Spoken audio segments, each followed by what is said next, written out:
Okay, why don't let's talk to someone else, right? I mean, why not?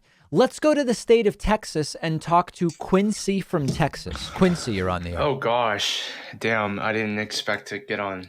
Okay. Well, anyways, I was sort of curious, I have a very difficult time sort of empathizing with like the viewpoints of conservatives. Okay. It just seems like, the more you take a more empirical view on the world, the more you learn about history, you just can't sign off to a lot of these things that like conservatives worry about. Like they worry about like not changing race policy, even though we have like a history of basically oppressing races, right? Like I just think that conservatism is just like dumb overall, and that Okay. it just doesn't it It just sounds doesn't like you're seem future losing patience. tested. You're losing patience for ignorance and stupidity. It sounds like. Yeah, I don't know. I just feel like it's the less intelligent position, Hmm. and that like it's not really set to like stand the course of time, really. Well, here's what I would say to that without like arguing or debating the merits of the, because it's a very surface level argument. Conservatives are just dumb. Let's skip the argument. I think my response to you would be, hey, you know what? Just calling people dumb, whether they are or aren't, probably isn't really going to achieve the change that we want. And so we need to think of what we can do. Like, let's say maybe that's true, or maybe they're not dumb, but they're just wrong or whatever, right? Either way, we need to find some way to realize and deal with the fact that these folks are a big part of American society and we have problems to solve regardless. And how can we actually do it? And it's not by just calling them dumb. So I think I would take like a more pragmatic approach. Okay, I see what you mean. Yeah. Are you Yeah. clicking a pen or what is that noise? Are you clicking a pen open and shut? It's a butterfly knife. You're opening and closing a knife. Okay. Gotcha. Yes. All right, good. Well, listen, I'm going to let you go. Let's continue to think about this issue. I think that there's a lot to it. And the only caller I'm aware of that was doing knife play during a phone call that we had. Let's go next to Mike, the new dad. Mike, the new dad is on the air.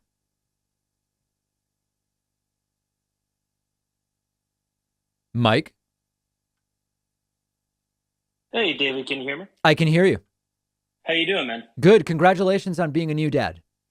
Thank you. I just wanted to say I appreciate you kind of covering the Pete Buttigieg thing and sort of trying to normalize paternity leave for new dads. I kind of thought it was a bit of a joke, but Yep. being a new dad and actually being on it, I found it quite beneficial since my wife kind of wrapped up her maternity leave, and I've had this time to bond with my daughter.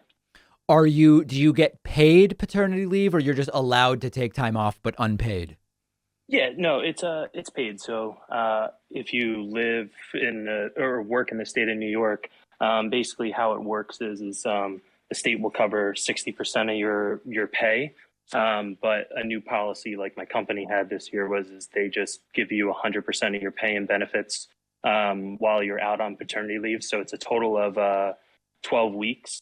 So it works out to be 3 months, and you just have to use it within the first year of your child, the date your child's born. So you could take it in 2 week increments all at once, however you kind of want to split it up. But essentially, like my company, actually, I found out is only like, even though they're giving me 100% of my pay, they're only responsible for the remaining 40%. That was So going to be my it'd be question. interesting. That was going to be my question. Are Yeah. they just matching up to that last 40%? Yeah.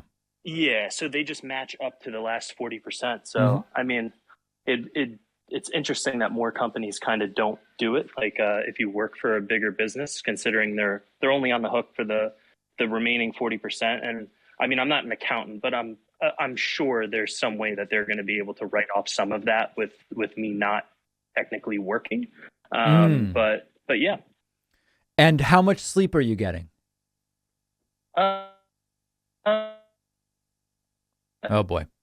You just cut out, Mike, unfortunately. It sounded like you were trying to answer, but you just completely cut out.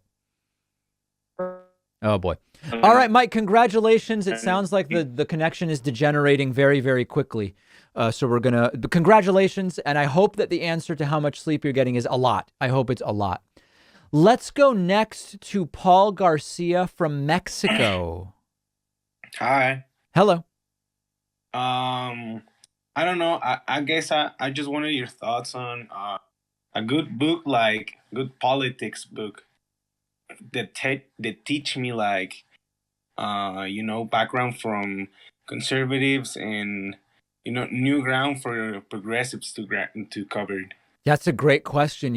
I don't read any political books, so I'm like the worst person to ask because I get so much politics in my job. I read history, I read technology, I read Do you have a narrative good history book like France Revolution or something like that? French Revolution? One? No, I really don't know. French Revolution, I don't know. You know what I would do for all these things? If you just Google best book about the French Revolution, I guarantee you will find great recommendations. Yeah, I've looked at a few because they say the French Revolution kickstart the whole revolution thing in the world. I just find it interesting. I just wanted to know. I'm just listening. that was my only question. If you Oh, okay. Oh, ¿de qué parte de México eres? De Chihuahua. Ah, Chihuahua. ¿Has Very estado nice. acá alguna vez? No, nunca. Muy bonito. Chihuahua está bien. Ahorita está frío, pero ¿Hace muy rica frío? la comida acá. ¿Cuánto frío? Aquí sí. Está como 18, digamos, unos... Well, that's like 67 degrees. 56. That's not Yeah. bad. No, 18 is like 66 or something, isn't it? Yeah, something like that. That's not bad. That's not bad for almost November. Well, yeah, that's the city, Chihuahua. But Right. I live in a town apart. Okay. It's like 16, 14 Celsius. Okay, got it. Where did you learn it's English? colder. My whole life, I have taken English from preschool, elementary, and middle school, high school. Wow. Well, you speak excellent English, my friend. Well, thank you. I really was fishing for that. All right. Thanks, Paul. Great to hear from you. Yeah, you too. Take care. Keep the good work. Thank you. There's Paul Garcia from Chihuahua in Mexico. Love it. One of our sponsors is called Privacy. Privacy is a totally free service that I've been using for years. Privacy lets me create virtual payment cards with one click, and when I use the virtual card, the money is taken out of my bank account. You can create multiple cards, delete them, freeze them, set a spending limit on them.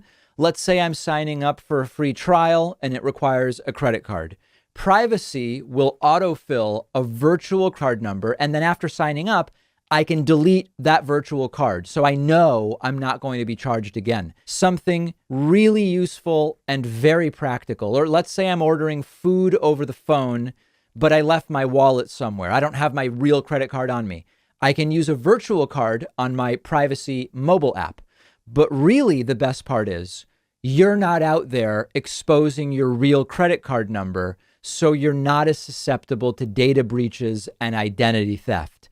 Privacy is a totally free service, and you'll get $5 to spend when you go to privacy.com/Pacman. The link is right underneath this video.